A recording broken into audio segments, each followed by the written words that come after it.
its original tachlis, tikkun. When there's a withdrawal when there's a parade on the 9th with Putin, it's showing a very interesting thing. It's very, very interesting. That not only America is trying to serve as Nisa v'nelcha achinu eicha, Esav our brother, but who else is Esav our big brother? Russia. Because Russia, with all this military power, it was a parade of showing military might that you don't see very often. It's really, really incredible. In fact, Trump wanted to do something like that. But everybody says, of course, a lot of money. Everything here is about money. America's about money. How much money is good? Putin doesn't care about money. Power. Force. And what did he do? He took Netanyahu next to him like a little brother and said, if anybody starts up with you, this is how I understand it, if anybody starts up with you, look what they're going to have to deal with. They're jealous. Not only America's protecting you, we're also protecting you. But more than that, he wore this little thing, and ironically, it has to do with Klal Yisrael. You want to know what it means? It represents, it's an order of one of their saints, Lahavdil, that is considered connected to the Crimea and Ukraine. In other words, Crimea was part of the Ukraine, but it's considered an ancestral Russian homeland. The Crimea was only separated from Russia, recently when Ukraine became its own republic in, the fall of the Soviet Union, but the Russians never were mochel on it. It's a very integral part of Russia, and because it's their outlet to the Black Sea. It's very, very valuable. They're basically desperate for sea. That's why they're in Syria to begin with. They can't be landlocked. Russia has, Moscow's completely landlocked. You can't get there. So the invasion of Crimea was Russia reclaiming its power against the West. And the invasion was under Obama, and they just took it, and nobody could stop them. Nobody stopped them. They just took it. They voted they want to be. It was all staged thing. They invaded it and they conquered it. They reconquered it. It was what happened. So there is a Kabbalah that we have in the name of the Vilna Gaon that you may have heard, a Masorah that was repeated by many of the Magidim and people in Yerushalayim, that they said that the minute Russia goes into the Bosphorus, the Crimea, which borders on Turkey and so on, get ready for Mashiach. And he made him wear this little flower saying, we are here. Now, what is Russia's ultimate role going to be? We're going to see. But they are at least trying to position themselves as the good Esav. Whether they are good or not, I don't know. And one thing we do know, that Israel got reshus from Putin for every single thing they did against Iran. So in this sense, Russia supported Israel against whom? Against Amalek. Where is Haman from? Amalek. Where was Haman's power? Persia. Okay? So if Russia lets Israel defend itself against that, what that means is that they're saying, okay, we're going to help win. And they made, I don't know if you noticed, but they made like a listing of all the targets. Like they gave her shus, one after the other. You can do this, you can do that. To two balabatim that they had to ask rishus from were who? That's it. So what are those two balabatim? That's supposedly, we'll see, but the Tov Shebe'esav, to protect Klal Yisrael from Amalek and ultimately to defeat Amalek. Isn't that interesting? Esav turns on himself by helping us destroy Amalek. Now, we have this before. Where did we see this in recent history? Where it was Esav, Christian world, that destroyed Amalek. World War II. World War II, right? The quote-unquote good parts of Esav, I don't know, England barely. They weren't very helpful. It was ultimately America. But England had a role. And England had a role also in the mandate of building Eretz Yisrael and preparing Eretz Yisrael to become a modern country. There was something there. I don't know how much, but there was something there. But America primarily came and destroyed Amalek, the Rosh of Amalek, which was Germany, Western Europe, which Ad Hayom Hazeh is the Ra Sheba-Amalek. Okay? And that is the core Franco-German countries. You want to know who they are? List them off. Germany, France, Belgium, Netherlands, Norway, Finland, Sweden. Okay? Everybody down until Spain. With Spain, I don't know. Lavdafka. But you get everywhere from France and England being somewhere in the middle. Canada and Australia, part of the British Empire, did not and do not support Yerushalayim at all to have America to have an embassy in Yerushalayim. They've split off. Why? Because they're under a different flag. They're part of Britain. They still have a kesher to the British Empire. They're not America. America is the Tov Shebe'esav, and Russia, we'll see. It could be, especially because Putin has so much connection to the Jewish world, and he was raised by a frum Jewish family. He was rescued by them. People know that. Oh, you don't know that? No. You don't know this? Oh my goodness. See, we'll have to get to Torah at one point, but it's so interesting anyway. Putin was born into a family of, addicts, criminals, and he was basically left on the street to fend for himself. He had no home. And he was taken in by a neighbor who was a frum neighbor who used to learn Gemara at night, which in Russia was not so common at all. And they fed him and they took care of him, and that's what he observed. Somebody sitting and learning Gemara, feeding him. And then he had a couple of mentors. His main mentor, who taught him judo, his Rebbe, who taught him judo. And that's how he survived, really, in the streets. And also his chavrusa in judo were both Jews. Didn't he buy an apartment for this teacher? Yes, and the other thing was this teacher, I don't think it was his kindergarten, I think it was older than kindergarten. No, it was like a day school teacher. He had a Mora who had a great influence on him, so much so that he came here to Tel Aviv a couple of years ago and bought her an apartment. And the story is Hakar Satovi, because she was good to him. Remember, he was a kid. He could have just gone down the tubes. He could have been murdered, dead, an addict, anything. Who rescued him from the streets and then he rose to their prominence?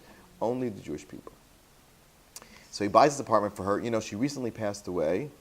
And what happened to the apartment? You want to know what? She gave it back to the Russians. Oh. It's the property. It became another property that belongs to the Russian embassy. Why? It's Putin's. It's not Jewish. It's Putin's apartment that he bought in Israel. Okay, it's his apartment. Think about it. He's got an apartment in Israel. Not many foreign leaders can say that. All right. Everybody wants a little shtickle here or there.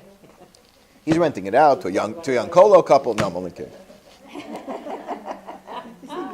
It's an outreach program. No. Rabbi Schwartz. Yeah. Rabbi Schwartz. Where's Italy?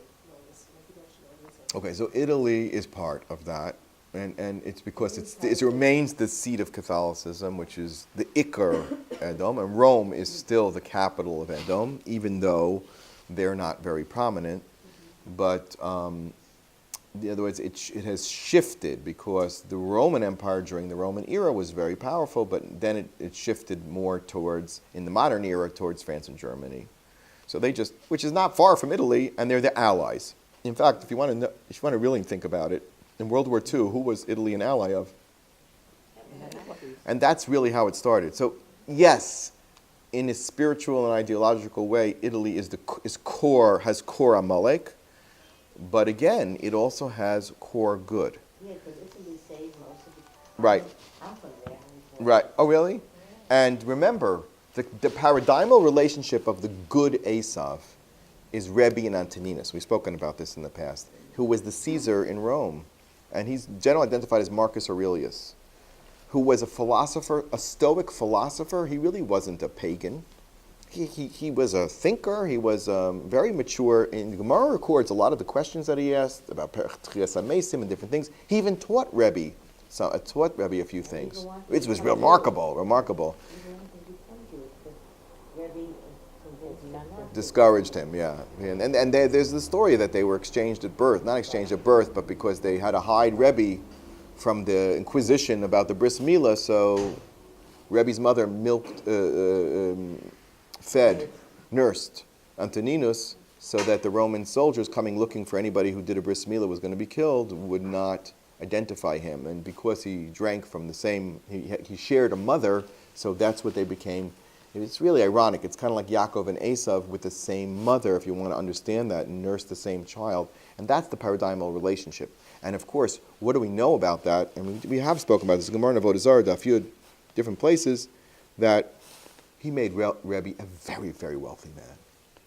Very wealthy. He would send bags of gold, but since he wanted it to be like under the radar, he sent gold dust,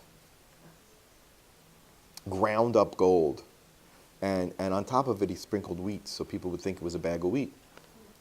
Every single day, to such a point that Rebbe said, "Stop! I have nothing to do with this." He says, "If not for you, it's for your children.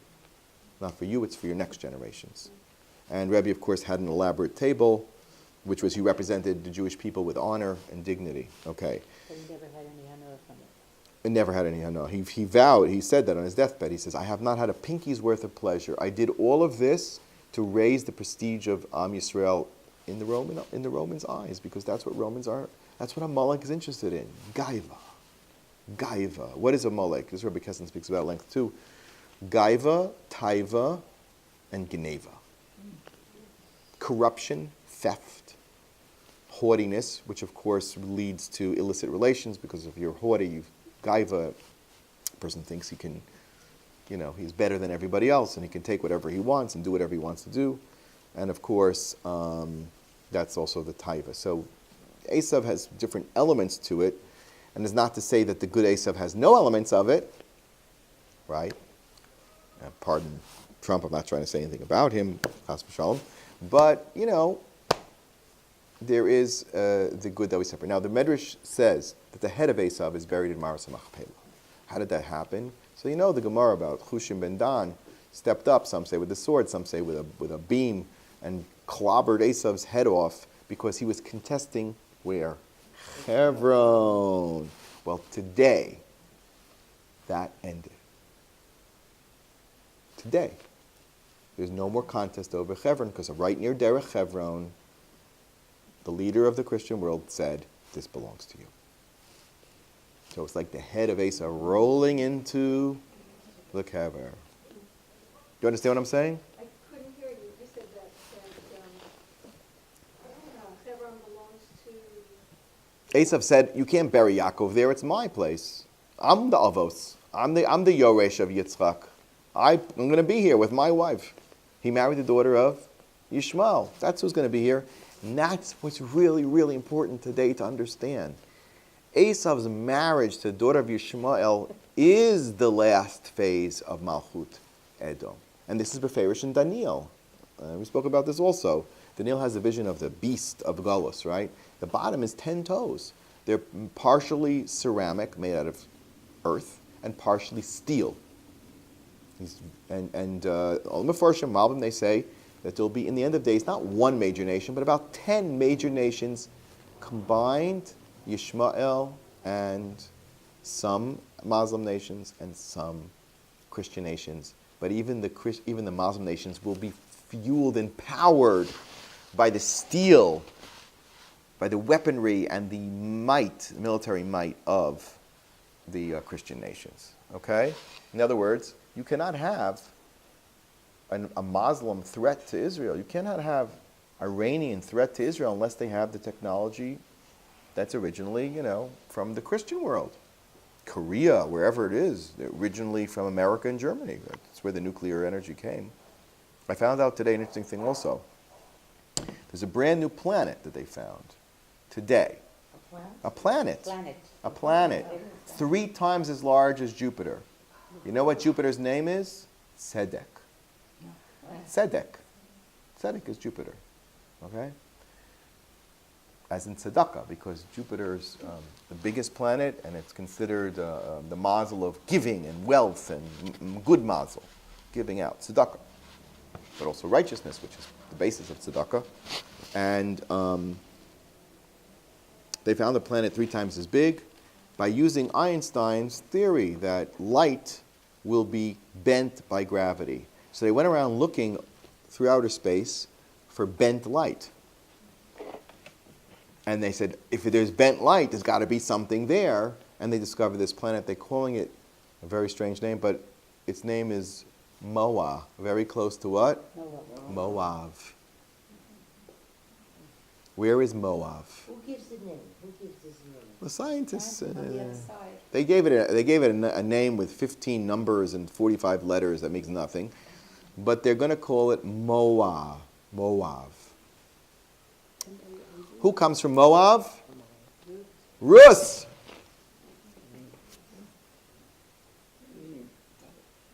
And David HaMelech just took a big leap forward today. That's my observation, okay? All right. Now, are we done? Am I my 2-minute warning? Excuse me, I still have time? Yeah. Question. but doesn't Russia now Putin also support Syria? Doesn't he send them also? So he has to work out the Amalek within him, the greed and the power and the gaiva. That military parade was all about gaiva, was all about power. That's who he, now, on the other hand, because Putin is who he is, and because of what he has demonstrated, he's kind of like this and kind of like that. Remember, we're in a purification process. So I'm going to don lekav zchus, okay? That he's trying to also, I think he's jumping on the bandwagon a little bit. He doesn't want Trump to run away with Israel. I think that's the bottom line. With Obama, he didn't have to worry about that. Obama dumped Israel from the get-go. But now that Trump seems to be taking on Israel, he's, wait a minute. I don't want to lose my influence, that I'm a player too. So whether it's Shalol Lishma or Lishma, it doesn't really matter. There are two Balabatim right now in this neck of the woods. He's got a win-win situation. He sells them the arms and lets Yeah, Israel because- destroy it. So. Yeah, because it doesn't, exactly, what does he care? What happened that you say that there's no contest now on Hebron? Because the embassy is on Arnona, which is Derech Hebron. And Arnona by itself means, it's on Derech Hebron. They're not contesting Hebron anymore. Agron, they're contesting. They don't care about West Jerusalem. Up until now, the world refused to accept West Jerusalem as part of Israel. And once you don't accept West Jerusalem part of Israel, you're denying MALCUT YISRAEL in its entirety, because MALCUT YISRAEL is only Yerushalayim. And in halachic terms, by the way, there's a Kedushas Yerushalayim that is powerful, that's higher than other places, but it's not Kedushas Har Bayis. Kedushas Har Bayis has many levels. There's Har Bayis, and then there's the Azara, and then there's the Heichal, and then there's the Kodesh Kodashim. There are many levels of Kedusha. So as the Shekhinah progresses towards its entering its resting place, there's steps. Okay, so things took a big step forward. Thousands of people. Moav sprang us forward. Triple Moav, 3 times as big as Jupiter. We took a giant leap forward today, but don't think that we're anywhere near the end. Well, they're trying to destroy the Evan Shasiya. I saw that they're breaking up this rock. Makes sense. And by the way, America is not yet on board with Har Bayis in any way, shape, or form. And not the best of them. And not the from Jews among them. Well, that still belongs to the world. Meaning, we're in control of it. You're not in control of it. And that's the stage that hopefully will continue. We'll see the continuous progress of Malchus Yisrael. I apologize. I had many Makoros and things I wanted to share with you and Divrei Torah, but I appreciate your listening, and I'll have to owe you another shiur after Shavuos where we can talk a little bit more about. I'll leave you. Can I leave you with one thought Yes, you can. to fill in? So the Medrash says that the Aseres HaDibros have history. What does that mean, have history? That they actually went through, and we did speak about this in Shurim at the beginning of the year, about the 10 Nisyonos of Avram Avinu. In other words, the world marches forward towards its tikkun, right? Where did the world start, though? Where does it all begin? With the Asara Maimaros that the world was created with. So the Medrash says the Asara Maimaros correspond to the Aseres HaDibros. They are, and the way station of that is the 10 Nisyonos of Avram Avinu, according to many. In other words, we had to establish an Am Yisrael through which this filter of Hashem's destiny for the world has to keep developing and developing and becoming grounded and becoming more from the 10th sphere, which is all the way up, down to the first sphere, which is all the way Chachmas Hashem, all the way down to Malchus. That's a 10-step process, of which we'd like to think we're coming close to 7, and then we'll take it from there. But 10 Mamoros, 10 Nisyonos of Avram Avinu, 10 Dibros. But before that, there was another stage. Between the Aseret Dibros and the Nisyonos of Avram, there was the bracha that Yitzchak gave to Yaakov, where Esav was supposed to get it, but the bracha only was conferred upon Yaakov. So this, the Pirkei Rebbe Elazar, Lamed Beis, and it's also, says that the 10 blessings Yaakov gave received 10 blessings from Yitzchak. It's 10 psukim, 10 utterances. There's 10 psukim of bracha in Bechukosai, says the Balaturim. Yitzchak's brachos, which was the conferring of Birkas Avram, who is the father of the bris of Eretz Yisrael, right? Flow through Yitzchak to Yaakov and not to Esav. Okay, and that is another stage, filter, prior to what? Aseret Dibros. I think that's the stage that we're at right now. What? Only because of Rivka, yeah. Only because of the Nashim Tzidkanios. The filter, we need to filter out the bad of Esav. That's the stage that we're at as we wait for the Maimaros to really concretize in the fullest sense. And, okay, do I have one more minute? I do? How much time is left? 5 minutes? Oh, wow. Can I add something for you? Okay. Bechukosai and Devarim are the pre and post Shavuos parshios, always, right? We must read Bamidbar prior to Shavuos, right? Bechukosai is the Shabbos by which all of Klal Yisrael must join in the Kriyas HaTorah and then read Bamidbar unified, right? We spoke about this last time. The Americans read a double parsha, we read a single parsha a couple days ago. Okay, now in Bechukosai, to pick up on the theme of the sevens, the theme of 7 is constantly repetitive in terms of the klolos. We spoke about last week the idea of Shemitah and the sevens and its correspondence to Malchus and so on, Shemitah being the model of the 7 Sfiros, right? But it goes much deeper. There are, in Bechukosai, according to many, 7 times 7 klolos, 49, corresponding to the Omer. So it's not for naught that Chazal deemed Bechukosai as having to come before Shavuos, because it's the culmination of the Omer period in which we're clearing away the 49 madregos of Tuma that we need to clear away in order to be worthy to stand at Har Sinai and receive the Torah once again. Okay, so according to many, there are 7 times 7 curses in Bechukosai that if we don't keep the Torah, that's the level, the 49 levels of Tumah that we can descend to. Okay, but that's not the only place where curses are mentioned. Also in Parshas Kisavo, right before Shavuos we get rid of the curses of the year, and right before Rosh Hashanah we get rid of the curses of the year. So one corresponds to Pesach Shavuos, which is really one entity with Omer connected, and one is Rosh Hashanah, which is the beginning of the year, in the Yom and the Rayim. Certainly wipes the slate clean, and we try to wipe the slate clean before Rosh Hashanah by getting rid of Kisavo, and it's 98 curses. 98. So the Balaturim says, and this is based on a medrash, that some calculate 45 curses in Bechukosai. Now, I really think that the number 45 and 49 are not dissimilar, and I'll tell you why. Because the 45th day is already Rosh Chodesh Sivan. And we speak about Shlosh Simei Habola. There are weddings on Rosh Chodesh Sivan. Rosh Chodesh Sivan is kind of like, okay, you made it to 40. It's like kind of like Lag BaOmer. You made it to 33. Okay, finish the Avelos here. But according to almost everybody, as we get into that last few days prior to Shavuos, those are Yemei Simcha. even the Lubavitchers who keep the entire sphere, right? They won't take a haircut. But when it comes to Shlosha Shemei Hadbala, so as we get past 45, really, we've completed the 49 for all intents and purposes.